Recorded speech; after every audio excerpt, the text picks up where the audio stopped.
pretty sure a lot of you have already heard what's going down in Manville, Texas.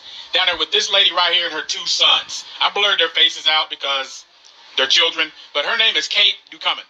And for over a year, she has been dealing with a neighbor, a menace, who has been doing all kind of ungodly racist things, hanging nooses, trying to sick his dogs on her son. These are babies.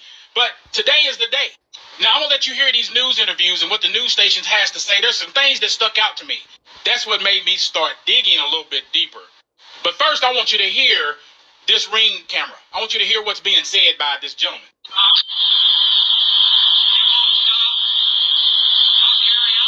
Yeah, that's him speaking, saying that he's not going to stop and he's going to keep going. He's going to keep doing his menace activity. Now I want you to listen to the news interview. Jade. Kat Ducommun tells us that her neighbor has been harassing her and her family for over a year and a half now.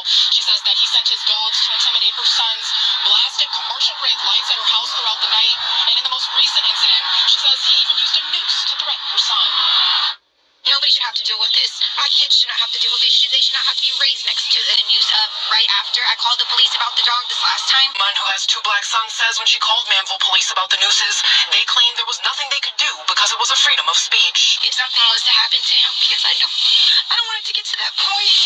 And that's what I've been trying to do this whole time. Did try to approach the man to get his side of the story, but we were told to back off. We're blurring his face because he has not been charged with a crime. Now let me show you guys something. I want you to see this other news interview and everything, and then I'm going to point some things out to you. Something for your little boy, and pointed in the tree to that noose, talking about the rope.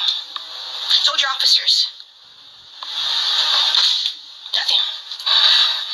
I'm sorry for getting emotional, but I'm a mom just trying to do this for my kids. Yeah, you can definitely hear the frustration in her voice there. Kat tells me that she has two young black sons and that when this happened, she called Manville police. She says they initially told her that they couldn't do anything about her neighbor hanging a noose on his property because it's a form of freedom of speech. Yeah, and Kat says this neighbor also has allegedly allowed his dog to run wild without being on a leash, even chasing her son and feeling threatened by that. She also says he shines a stadium light, bright lights on her home almost every night. The sad thing about all of this, she's been, for over a year, she has been making complaints to the police department, city council, everybody down there to try to get something done, and nobody responded because they were saying, oh, well, that's his freedom of speech. He can do whatever he wants to do, as long as you're not harming nobody, blah, blah, blah. You know how they are in the good old boy network. Well, enough is enough. It's time to shine light on everything. After a whole year, the mayor finally responds. After all of this stuff started getting light on it. Everything came to light. News channels are on it. We're speaking out about it and everything, right? Now he wants to come out. Now he wants to put out a letter and a statement. No, sir, no, sir, no, sir. It's a little bit too late for that now, huh? Because what if something would have happened? Y'all would have said, oh, that's his freedom of speech. One thing that stood out to me while they were doing that news interview and they were spanning his property was this right here, Bacon Speed Shop and the Trump sign. I said, and that led me over here, right? Engine builder, 48 years, blah, blah, blah. CEO of Bacon Speed Shop. Well, Bacon Speed Shop, okay. But then something else stood out to me is why they didn't want to show his face on the news and why a lot of things was not getting done. This dude was a fire chief emergency manager, for Boeing Space Exploration. Where was this at? Houston, Texas. Oh, wow. Whoa. Engine builder at Bacon's Speed Shop. Yep.